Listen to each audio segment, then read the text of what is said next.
Morning student आज का जो वीडियो है मेरा वो किसी नए टॉपिक को लेकर के नहीं है। आज का जो वीडियो है मैं इसमें ट्रांसपोर्टेशन इन प्लांट से रिलेटेड जो भी शॉर्ट नोट्स आते हैं आपके बोर्ड एग्जामिनेशन में या कुछ ऐसे टॉपिक हैं जो आपके सिलेबस में इंक्लूडेड नहीं हैं लेकिन फिर भी वो आपके लिए इम्पॉर्टेंट हैं और आपके कुछ ऐसे डाउट जो डिफ्यूज़न और ऑस्मोसिस को लेकर के हैं, इन सभी का एक कंक्लूज़न है, इन सभी का एक पूरा सॉल्यूशन है आज का मेरा वीडियो। स्टूडेंट, आज जो हमारा टॉपिक है short notes about transportation in plant, then we start from a diagram. एक डायग्राम मैं आपको रिप्रेजेंट करना चाह रही हूँ। Just look at this diagram. ये डायग्राम मैंने जैसा कि आप देख रहे हैं एक सेल है, ये सेल बनाया है मैंने और इस सेल पे जब डिफ्यूज़न होता है या ऑस्मोसिस होते हैं तो उस वक्त कौन सा प्रेशर काम करता है। क्या डेफिनेटली एक सेल एक बंद स्ट्रक्चर है, क्लोज्ड स्ट्रक्चर है, तो जाहिर सी बात है उसके अंदर कुछ ना कुछ प्रेशर होता होगा, दबाव होते होंगे, लेकिन वो दबाव कैसा है, कहाँ से लग रहा है, इस सभी चीज़ों की जानकारी जो है वो मैं आपको इस वीडियो में दूंगी। Student, just look at this cell and cell के अंदर ये जो लार्ज पार्ट है डेफिनेटली प्लांट स्ट्रक्चर, क्योंकि प्लांट सेल में ही वैक्यूल बड़े पाए जाते हैं, जबकि एनिमल सेल में या तो वैक्यूल एब्सेंट होंगे और अगर प्रेजेंट भी होंगे तो वो साइज में छोटे होंगे। और लार्ज वैक्यूल की बात अगर करें तो लार्ज वैक्यूल सिर्फ आपको प्लांट सेल में देखने को मिलेगा।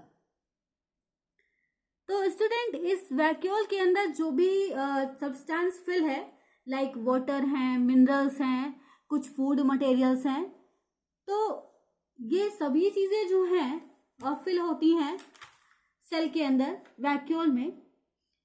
तो सेल के अंदर पाया जाने वाला एक ऐसा fluid, a fluid which present inside the large vacuole is called cell sap। ये देखिए लिखा है मैंने सेल सैप।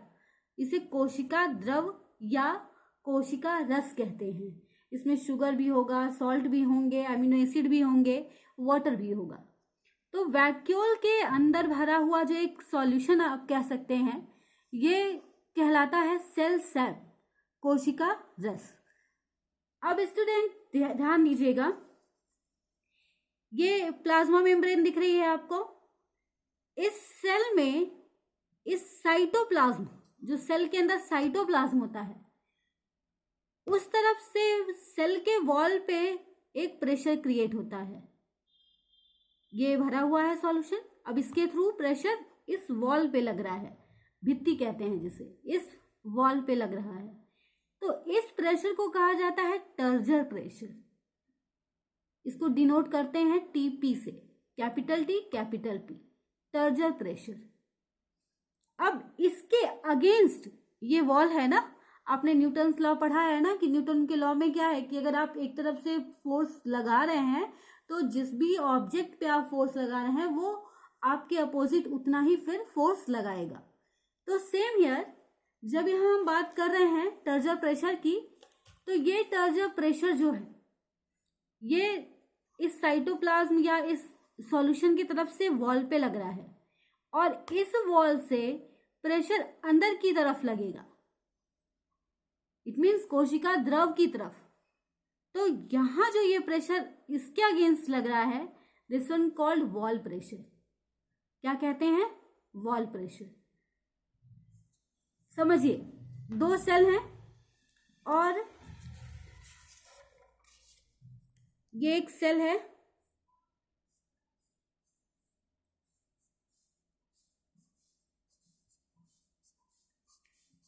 इस सेल के अंदर जो भी साइटोप्लाज्म, जो भी सॉल्यूशन फिलअप है, वो फोर्स किसकी तरफ लगा रहा है? वॉल की तरफ। तो वॉल की तरफ जब लगेगा तो वो प्रेशर कहलाएगा टर्जर प्रेशर। लेकिन जो सेल की वॉल है, कोशिका भित्ति है, जब वो अंदर की तरफ फोर्स लगाना शुरू करेगी साइटोप्लाज्म की तरफ, तो ये कहलाएगा वॉल प्रेशर। क्या कहलाएगा? Wall pressure. और वॉल प्रेशर को डिनोट करते हैं WP से। तो ये इतना समझिए कि कोशिका द्रव्य द्वारा लगाया गया, साइटोप्लाज्म द्वारा लगाया गया सेल के वॉल पर जो फोर्स प्रेशर है वो टर्जर प्रेशर है, लेकिन वॉल जो प्रेशर लगाएगा अंदर सॉल्यूशन या साइटोप्लाज्म की तरफ, उसे हम कहेंगे वॉल प्रेशर। ये अंदर की तरफ और यहाँ अंदर से वॉल की तरफ, दो प्रेशर हो गए। अगर ये प्रेशर और ये प्रेशर इक्वल हो जाए तो इक्विलिब्रियम पर आ जाएगा सेल। इट मीन्स कोई चेंज नहीं होगी, ना सेल दबेगा और ना ही स्वेल होगा, बिल्कुल कांस्टेंट एक तरह से हो जाएगा। अब स्टूडेंट, आपने ऑस्मोसिस की प्रोसेस पढ़ी है, तो ऑस्मोसिस के प्रोसेस के दौरान जो बाहर से एक प्रेशर क्रिएट हो रहा है सेल के अंदर, इसे कहा जाता है ऑस्मोटिक प्रेशर या ओपी। क्या कहते हैं? ऑस्मोटिक प्रेशर या ओपी। अगर टर्जर प्रेशर और वॉल प्रेशर दोनों इक्वल हो गए तब ऑस्मोटिक प्रेशर यहाँ अंदर फोर्स नहीं कर पाएगा, यानी कि जो मॉलिक्यूल्स हैं बाहर के वो इस सेल के अंदर एंटर नहीं कर पाएंगे। तो सेल पे एट टाइम हमने देखा कौन कौन से प्रेशर वर्क कर रहे हैं। वॉल प्रेशर जो वॉल की तरफ से सेल के अंदर लग रहा है, और टर्जर प्रेशर जो सेल के अंदर से सेल की वॉल पर लग रहा है, और ऑस्मोटिक प्रेशर जो बाहर से मॉलिक्यूल्स के मूवमेंट के वक्त काम करेगा। This one called osmotic pressure. इसका एक नोट्स भी मैंने बनाया है, वो मैं आपको PDF फॉर्म में दे दूंगी। फिलहाल कितने तरह के प्रेशर वर्क कर रहे हैं? ऑस्मोटिक प्रेशर, वॉल प्रेशर और टर्जर प्रेशर। आपको मैंने याद कीजिए टर्जिड वर्ड बोला था वीडियो, जब मैं आप लोगों को ऑस्मोसिस पढ़ा रही थी, तो सेल बिकम टर्जिड।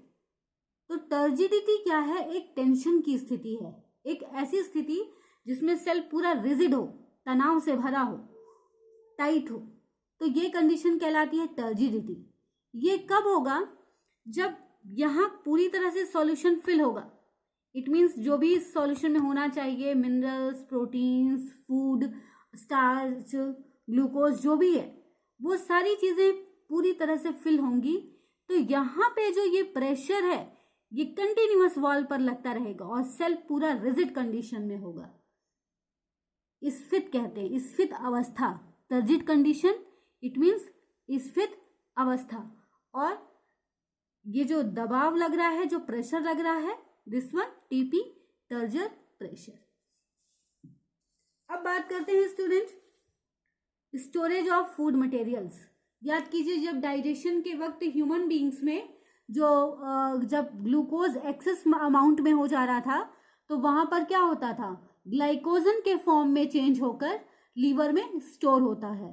तो प्लांट भी तो अपना फूड बना रहे हैं और एक बार में ही वो सारे फूड को यूटिलाइज कर लें, इट्स नॉट कंपल्सन। तो देन स्टूडेंट क्या होता है कि जो कार्बोहाइड्रेट बन रहा है, जो फूड बन रहे हैं, वो सारे प्रक्रिया होने के बाद अगर बचे हुए हैं तो स्टार्च के फॉर्म में, किस फॉर्म में? स्टार्च के फॉर्म में, स्टार्च के फॉर्म में वो स्टोर होते हैं। और स्टार्च के फॉर्म में कहाँ स्टोर होंगे? रूट में हो सकते हैं, लीव्स में हो सकते हैं। और ये जो जहाँ ये स्टोर होते हैं उनको हम स्टोरेज ऑर्गन कहते हैं। क्या कहते हैं? Storage organ.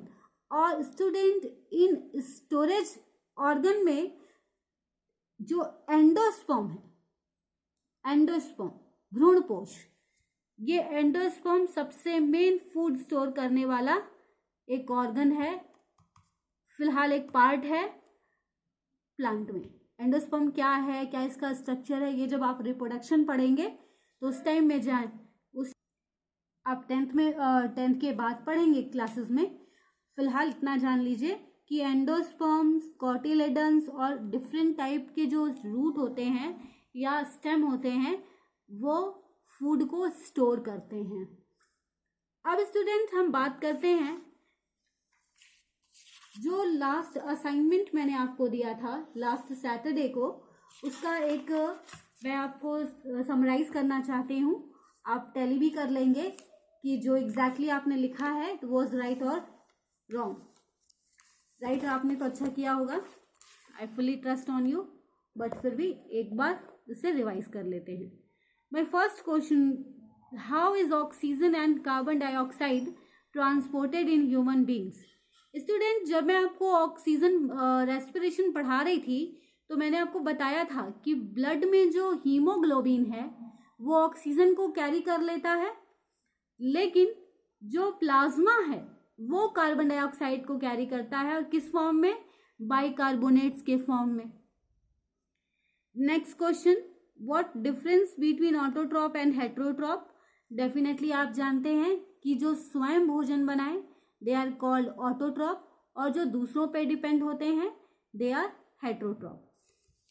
Right the name of 3 digestive enzyme. Already I have given a full chart of enzyme and their function. मैंने आपको अपने डाइजेशन के वीडियो में एक पूरा चार्ट बना के दिया है एंजाइम्स का, जो फंक्शन के साथ, सिक्रेशन के साथ। फिर भी पेप्सिन, ट्रिप्सिन, एनामाइलेस 3 एंजाइम्स हो सकते हैं जो काम करते हैं डाइजेशन के वक्त। Write name of respiratory disorder. Bronchitis, asthma 2 ऐसे मेजर डिसऑर्डर हैं जो रेस्पिरेशन के एक तरह से इरेगुलरिटीज की वजह से क्रिएट होते हैं। What is differences between combustion and respiration? I told you, दहन एवं श्वसन में बेसिक डिफरेंस क्या है कि रेस्पिरेशन एक ऐसा प्रोसेस है जिसमें धीरे धीरे एनर्जी रिलीज होती है, बर्निंग की प्रोसेस स्लो होती है। बट कंबशन क्या है? कंबशन एक ऐसा प्रोसेस है जिसमें इमीडिएट बर्न होके एनर्जी रिलीज होती है। Describe reaction of photosynthesis. आपको फोटोसिंथेसिस की रिएक्शन मालूम होनी चाहिए। फोटोसिंथेसिस की रिएक्शन को लिख करके उसे डिफाइन करना था। 6CO2 + 12H2O, C6H12O6 + 6H2O + 6O2। ऊपर सनलाइट एंड नीचे chlorophyll. Okay, next question is which organelle is known as kitchen of the cell? Definitely chloroplast, क्योंकि क्लोरोप्लास्ट में ही फूड मेकिंग का काम हो रहा है, और जहां फूड मेकिंग का काम हो रहा है वो किचन ऑफ द सेल।